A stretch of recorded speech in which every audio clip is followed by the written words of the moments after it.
Welcome to the deep dive. Okay, so you sent us a whole stack of material, all focused on one pretty high stakes goal, really. Mm, How do you run a successful school election? Student council, class president, even homecoming court. right. Our mission today is basically to cut through all the noise and pull out the core actionable stuff you actually need. Stuff to help you win or, at least feel like you accomplished something worthwhile by running. Yeah, and it's easy sometimes to dismiss these school elections as like trivial, Mm. but the sources we looked at, they take these roles really seriously. Mm. They really emphasize that this is, well, it's fundamental training, crucial opportunities for leadership, for getting yourself seen, and really mastering how to get your ideas across, using your voice effectively. Absolutely. So this deep dive, it's about giving you a solid framework. We've pulled out 5 foundational tips from all that guidance, and they really shift the focus, don't they, from just grabbing a title to actually leading through the whole process. Exactly. And we sort of structured this to start with the inner game, the mindset. Yeah. We get into the tactics, the actual execution. Okay, perfect. Let's unpack this then. We have to start, like any good campaign, with some serious introspection. The sources were super clear. Without this first step, you're kind of building on shaky ground. That brings us straight to tip 1, know your why. And the advice here, it's actually quite profound because it forces you, the candidate, to really define your motivation. Right. You absolutely have to ask yourself, is my main goal here to serve the students or maybe bring in some specific new ideas? Right. Or is it more personal, like boosting the resume, maybe gaining popularity? Okay, so defining the why. It sounds simple, but I bet the sources added some layers there. Like, what if someone is partly running because, it looks good on college apps? Is that okay, according to the guidance? That's a really good question. Yeah. And it's a crucial distinction. The sources, they don't really condemn ambition, but they stress that the message you put out there, your platform, that needs to focus on collective benefit. Ah. Ambition itself is fine, Mm. but it can't be the only thing driving your campaign message. A really strong why translates into something tangible, something school-wide you plan to do. Okay. Well, for example, if your internal why is something like, I genuinely want to fix the cafeteria food because healthier options help everyone learn better, well, that's specific. It's actionable. And it probably comes from a real passion for the school environment. Mm-hmm. The sources found that candidates who just offered vague promises, more fun events, they often didn't connect. Their why was fuzzy, so their platforms were just forgettable. So the clarity of that why really shapes the entire platform message. If you don't have a specific purpose driving you, you'll probably end up sounding just like everyone else running. Precisely. And, that flows right into the second piece of this internal puzzle, which is recognizing that, well, your classmates today, they're pretty savvy voters. They can spot fakeness a mile away. Ah, yeah. That must be tip 2 then. Be authentic. The guidance here was pretty strong, warning against trying to put on some kind of persona you think voters want. It was firm. Share your real passion. Yes, exactly. Your audience, your friends, your classmates, they can spot the real you. If you try to fake enthusiasm for something you don't actually care about, I don't know, pretend you love school spirit rallies when really you live in the science lab, Right. the whole campaign just feels off. It feels disingenuous. And the sources show that long-term support, the kind you need to actually win, it's built when your actions line up with what you genuinely care about. Can you give me an example? How does that authenticity become like a concrete platform point that actually sticks with people? Sure. Think about it like this. If your true passion is community service, your platform probably shouldn't be centered around, say, promising another school dance. Yep. It should be about maybe launching a mentorship program for new students or organizing some concrete community cleanup days. If you care deeply about making sure, say, quieter or marginalized students feel included, that should be your main promise. Makes sense. These genuine passions, they resonate because they feel real. They don't feel manufactured for the election. Authenticity, it's the bedrock of trust. Yeah. And you absolutely need trust to win any election. Okay, this is where it starts to get really interesting for me because we're shifting now, right? Moving from that internal stuff, the foundation, to actual concrete actions. How do you execute this authentic platform? Which brings us to tip 3, focusing on campaign style. Right. Tip 3 is definitely the action phase. Campaign with confidence. This covers all the practical stuff, the logistics. Are you using social media, making posters, talking to people face-to-face?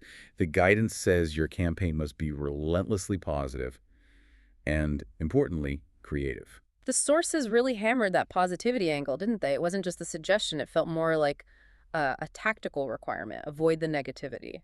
Oh, absolutely. It's presented as a strategic choice. The key instruction is highlight what you bring to the table. Yeah. Focus on your ideas, your plans. Don't waste time putting down your opponents. Why not? Isn't that politics sometimes? Well, the thinking is that mudslinging, even in high school, often comes across as insecurity. Like you don't have enough good ideas of your own, so you resort to attacking others. Voters pick up on that. Confidence means focusing entirely on your own strengths. Okay, so positivity and creativity are linked. How did the sources suggest candidates get creative? Is it just about, flashy posters? Creativity here means more about making your platform easy to understand and remember. It's about translating that why we talked about into something compelling, maybe a visual theme or a catchy tagline. Oh, okay. So, for instance, instead of just vaguely saying, I'll improve school spirit, a creative campaign might use, I don't know, a really consistent color scheme, maybe a unique symbol, and focus on just 3 clear, easy-to-explain goals. Not a laundry list of promises. Exactly. The sources actually caution against overwhelming people with like 10 different scattered ideas. Creativity in this context is about focus and clarity, not just being loud or flashy. That makes sense. And that organized positive action plan, it connects straight into how you actually say things, your verbal delivery, which is tip 4. Because you could have the most amazing creative posters, but if you, freeze up during the assembly speech. Yeah, the whole thing can fall apart. Right. So tip 4 is short, but it's absolutely essential. Speak up. And the core advice boils down to one word: practice. Rigorous practice. Practice what specifically? Practicing your introduction. Rehearsing your main speech points over and over. Even just nailing down that quick, 30-second pitch you might give someone in the hallway. Why is practice stressed so much in the sources? Can't you just read the speech? Okay. It's really about building that nonverbal confidence. You see, when a candidate looks nervous, they're stumbling over words, maybe avoiding eye contact, talking way too fast voters, even subconsciously, they read that as maybe a lack of competence or lack of preparation. You could be the most qualified person running technically, but if you sound hesitant, people just mentally tune out. Practice helps ensure you can deliver your message clearly, with good projection, good pacing. You practice until it feels natural, not like you're just reading lines. So that confidence comes through physically, not just in the words. If you look and sound like you believe what you're saying, people are way more likely to buy in. Precisely. And the guidance on speaking up also gets specific about structure. It advises structuring your pitch clearly. State the problem you see, present your specific solution, and then end with a strong call to action. Clarity, brevity, those are king. Okay. Now, we need to tackle the elephant in the room for any election. The reality is not everyone who runs is going to win. The sources seem pretty grounded about this. What did they say about the outcome, win or lose? Yeah, and if we kind of zoom out to the bigger picture here, this might actually be the most valuable long-term piece of advice. It's tip 5. Win or lose, you still lead. The core message here is really about reframing what success even means in this context. The act of just having the courage to develop a platform, to stand up and articulate it publicly, to ask people for their support. That process in itself is a huge act of leadership and personal growth. That's a really powerful shift in perspective, isn't it?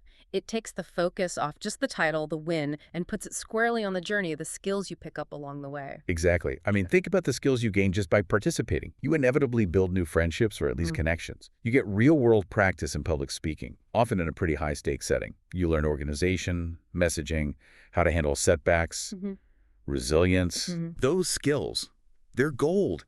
They apply everywhere. College applications, job interviews later on, getting involved in your community. They last long after the election results are forgotten. And the sources actually back this up with a specific story, right? Which must be pretty reassuring for anyone going through this. They did, yeah. There was a quote from one student, I think a junior who ran for class president, and it was really powerful testimony. The student said, and I'm quoting here, "I didn't win my election, but running gave me confidence I never knew I had." Wow. That just perfectly sums it up, doesn't it? The skills you build, the connections you make, the fear you push through, that's the real prize, regardless of who gets the most votes. That is a brilliant way to frame it. Okay, now, for you, the listener who actually asked for this deep dive, You specifically wanted some extra resources, things that could make these 5 tips more practical. And we did find some really good online stuff related to these strategies. We did, yeah. Some very actionable video content and online guides that really help you put what we've been talking about into practice. All right, let's start with the video side. What kind of topics should someone search for on, say, YouTube to really reinforce these tips? Okay, so we found specific guides that offer step-by-step campaign tips, often titled something like How to Win Your School Election. They usually give you checklists, maybe timelines, which really reinforces tip 3, campaigning with confidence. Right, the practical execution. Exactly. There's also content covering the specific roles and responsibilities, say, for a student council vice president. Understanding the job helps you define your why and figure out what you actually want to achieve, which ties back to tip 1. And crucially, since tip 4, speak up, was so important, there must be help on the speech side, too. Oh, absolutely. You should definitely look for videos on how to write a student council speech. These often break down the structure, the hook at the beginning, laying out your key platform points clearly, and that strong concluding call to action. It makes tip 4 feel less daunting, more like following a template. Turns the advice into a practical blueprint. Oh. Okay. And what about beyond video? We found some useful online articles or blog posts too, right? Focusing on design and messaging. Yes, definitely. The source material pointed towards content like one popular design blog had an article detailing 10 techniques to help you win the student council election. And what did those cover? They focus heavily on things like visual planning for your campaign materials, really refining your core message so it's sharp and memorable, and using creative design approaches. All of that builds directly on what we discussed for tip 3, campaigning with confidence and creativity. These show you how to actually do the creative stuff visually and maybe online. Gotcha. So whether you need help structuring your speech, designing posters that pop, or turning that core why into a solid action plan, the resources are definitely out there to back up these 5 main tips. Yeah. And I think, if we were to summarize the big lesson from this deep dive, it's this. The focus really shouldn't be just on getting the title, getting the position. The real value, the lasting value, it comes from having the courage to step up, figure out what you stand for, and actually go through the process of running. That initiative itself. That initiative is leadership. That's what we kept seeing in the sources. So what does this all boil down to? I guess it means the sources are really saying success isn't just about winning, it's about showing up and trying. That final message was pretty clear. You already lead loud by showing up. Yeah. Which leaves us with maybe one final thought for you, the listener, to chew on. Okay. If leadership really is demonstrated just by having the guts to run, then how can you take the skills you learned, the speaking, the positive messaging, the organizing, even if you didn't win, how can you apply those skills right now in other parts of your school or maybe your community? So don't wait. Exactly. The campaign might be over, but those leadership muscles you just built, they're ready for the next workout. Think about where you can use those skills today to start making the kind of change you were talking about during the election.